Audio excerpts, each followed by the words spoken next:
कितना सुंदर वर्णन किया है। जिसके उदर से जुड़ी हुई जो प्रॉब्लम रहती है, उदर में अगर कोई तकलीफें रहती, एक पत्र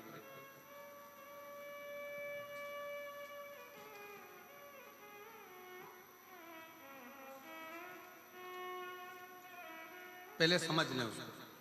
जिसके उदर में जो प्रॉब्लम रहती है, उदर से जुड़ी हुई, पेट से जुड़ी हुई, पेट में अगर कोई तकलीफ है, उदर से जुड़ी हुई तकलीफ है, बहुत सारी बीमारियां पेट से उत्पन्न होती हैं। तो वो अगर पेट से जुड़ी हुई कोई गांठ पड़ गई, बच्चादानी में गर्भस्थ कोई गठान आ गई, या पेट से जुड़ी हुई कोई प्रॉब्लम, या किसी स्त्री का गर्भ ठहरता है, अंदर ही मर जाता है, बच्चा पूरा बन नहीं पाता, डॉक्टर कह देते हैं कि इसका अबॉर्शन करा दो, उस समय पर बहुत ध्यान दीजिएगा कि बेलपत्र के वृक्ष के नीचे की मिट्टी, बेलपत्र के वृक्ष के नीचे की मिट्टी, उस मिट्टी का स्पर्श मात्र उसकी रज अगर पेट पर लगाना प्रारंभ करा जाए, या बेलपत्र के वृक्ष की मिट्टी को गीला कर कर अगर मस्तक पर तिलक भी करना प्रारंभ करा जाए, तो उदर से जुड़ी हुई प्रॉब्लम समाप्त होती चली जाती है, गांठ भी धीरे धीरे गलना प्रारंभ होती।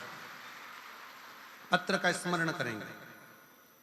मोनिका मैया, सतबीर मैया, मोची वाली सिरसा, कहीं बैठी हो तो हाथ हिला सकते हैं। आप ही हैं, आ जाओ, एक बेलपत्र ले जाना जाइए। मोची वाली सिरसा, मेरा मोबाइल नंबर ये है। एक लोटे जल का मैं क्या वर्णन करूं गुरुदेव, मेरे पास तो शब्द ही नहीं है। हम 2021 से शिव महापुराण की कथा रसतत्व ग्रहण कर रहे हैं। मेरे गर्भाशय में गठान हो गई थी। पिछली बार जब हम सिरसा में कथा को सुन रहे थे, तब मैंने भोले बाबा से विनती करी, मेरा गर्भाशय की गठान ठीक कर दो। गुरुदेव, जब हम कथा श्रवण कर कर गए तो मेरे बाबा ने मेरी गठान तो ठीक नहीं करी, पर मेरा मन अंदर से कचोट गया कि सीहोर वाले गुरुजी कहते हैं कि कथा सुनो तो दुख मिटता है, पर बाबा ने तो मेरी गर्भाशय की गठान तो ठीक करी ही नहीं। मन में थोड़ा सा भाव आया।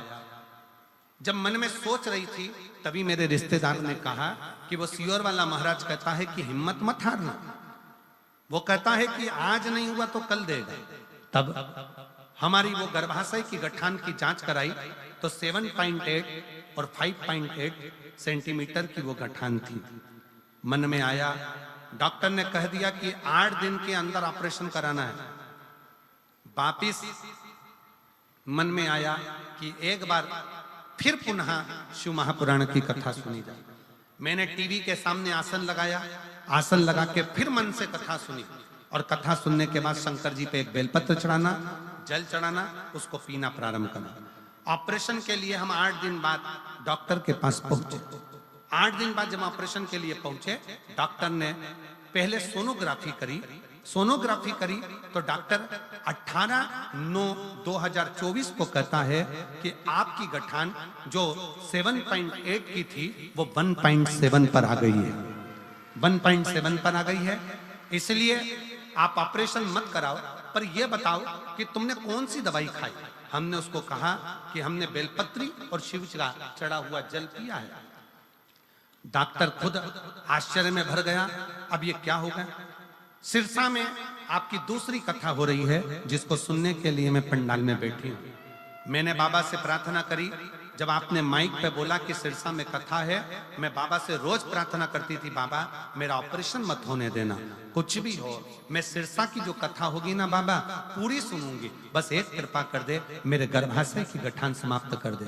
मैं सिरसा में 17 तारीख को यहाँ पहुंची हूँ। उसके एक दिन पहले मैंने 16 तारीख को जांच कराई, तो डॉक्टर भी आश्चर्य में है कि मेरे शरीर की गांठ पूरी गल चुकी है। मैं बाबा को प्रणाम करने के लिए यहाँ पर आई, मैं बाबा को नमन करने के लिए।